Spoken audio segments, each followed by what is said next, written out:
Hello, welcome back to Megan's Delightsj YouTube channel, which I haven't been on for at least 2 months. Anyways, I am back. It is 2021. Yeah, it's 2021. I had to think about it. I have makeup on, so I thought, why not record a video that I've always wanted to record? And I must capitalize on the fact that I got makeup on. Your girl did it this morning. I wanted to share my top tools that I love to have when I am making a cake. It's very candid. I did not write a list, so Megan, who's editing this, I'm sorry. I just thought, let's do it. So my number one thing that I need when I am baking is right behind me. It's my KitchenAid. Dun dun dun dun. I love my KitchenAid. I actually got it from my grandma. Fun story. The first KitchenAid I had was a white one. It was very old. It was this one has the thing where it cranks up and down.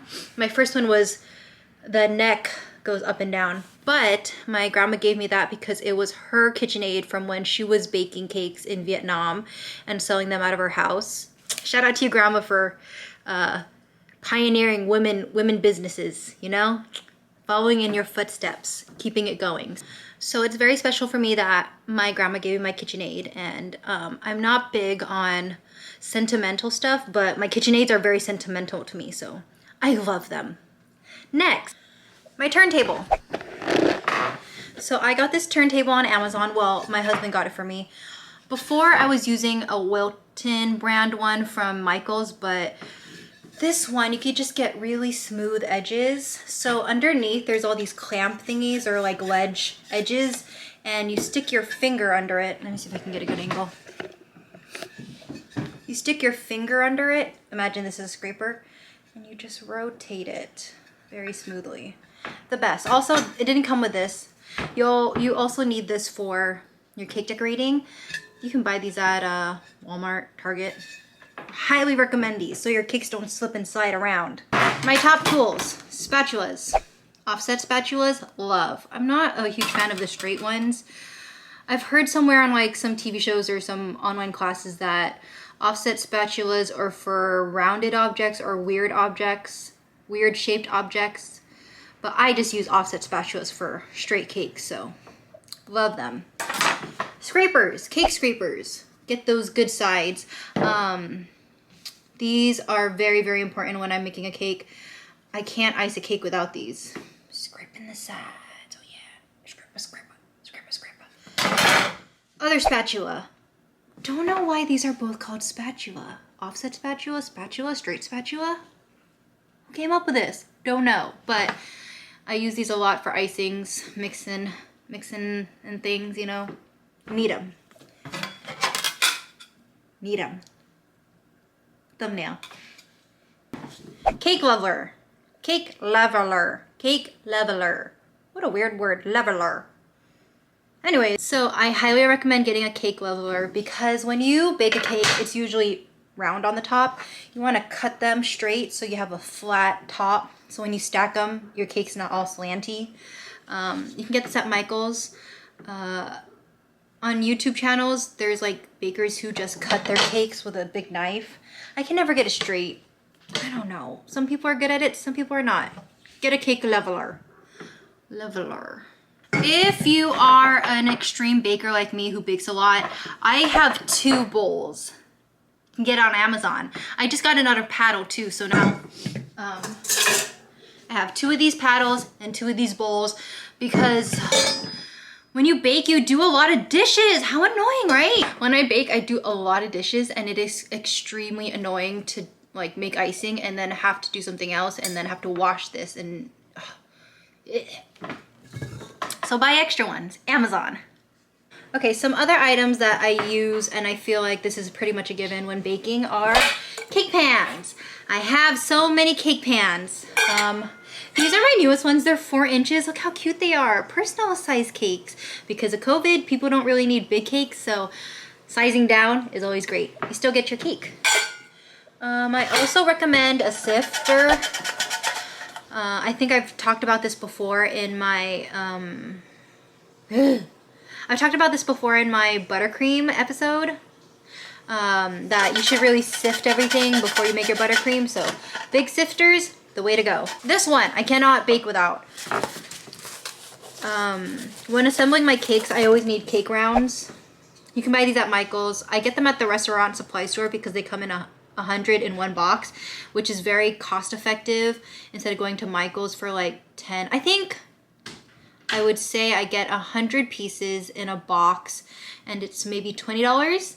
And then at Michael's, I think for 10 pieces, it might be $3. So is that cost effective? Anyways, math. There are many different ways I've seen people put a board together. At the old bakery I worked at, they would glue it down with Elmer's glue. But I don't do that. I use tape. I buy this tape at, it's just, what tape is this? It's tape. So I take my tape, put it in a circle. Take my bigger cake pan, or I take my bigger cake round. Put the tape on, haha. 6-inch on top, haha. And there you go. I always like to center them really well. This is very important because say your cake's on top of here, and then you have a cake scraper. See how you can rest your cake scraper on that edge and just follow it. The only hard part is that your top of your cake scraper can't go in. You have to keep it straight and level all the way through. Turning, turning, turning, turning, turning. You feel? So I highly recommend when you're making a cake, get the size of the cake that I highly recommend when you are making a cake for your first time to get 2 separate boards. The size of the cake and then 2 inches bigger. So usually my cakes are 6 inches and then the board underneath is 8 inches so that you have something to rest your hand on when you are scraping your cake. Trying to ice a cake just like this, terrible. Your hand is not going to know where to go. Sometimes the cake moves around. Genius. Recommend. I used to use a lot of silk pads, which I still have and I use fairly often, but sometimes I just need parchment paper that's already like disposable, you know? So I buy this off Amazon, 300 pieces, don't know how much it costs. Oh, I'll link everything that I use down below because for the most part I buy everything off Amazon. I know that's terrible, but sorry. So I use these a lot for cookies, for brownies, parchment paper, 300 pack. Another item I use a lot are these cookie sheets, cookie pans. Huh? Sheet pans? Sheet pan! I use these sheet pans a lot for cookies, brownies, just to hold decorations in. Oh, one more thing I really use. Okay. This item is my cooling rack. My grandma bought it for me on Amazon. Shout out to you again, Grandma. I highly recommend this if you bake a lot because finding table space for all the cookies you bake, very hard. I just love, oopsies. I just love having this available, especially when I make a lot of decorations for cakes that need to sit for a little while to harden. I just stack them on here, so this is why I have so many cookie trays. Sheet pans.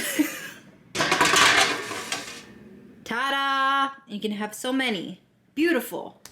So, I'm pretty sure that those are my top used items. Like, say I had to go to someone's house and I had to bake something and they had all the ingredients over there. These are the items. Well, except for my rolling thing. I wouldn't take that. But that's just something that I would recommend if you bake a lot. Anywho, these are the top items that I would use when I'm baking a cake. Let me know in the comments down below if you want me to make a tutorial on how I ice a cake and stack a cake and what I've learned from all my many fails on making a cake. Because people make it look so easy, you know, but if you don't know like the little details of what you're doing, it could be a terrible time. Terrible time. Hope you enjoyed this video and I'll see you next time. I have a cool video idea coming up soon, so hope we can get that in.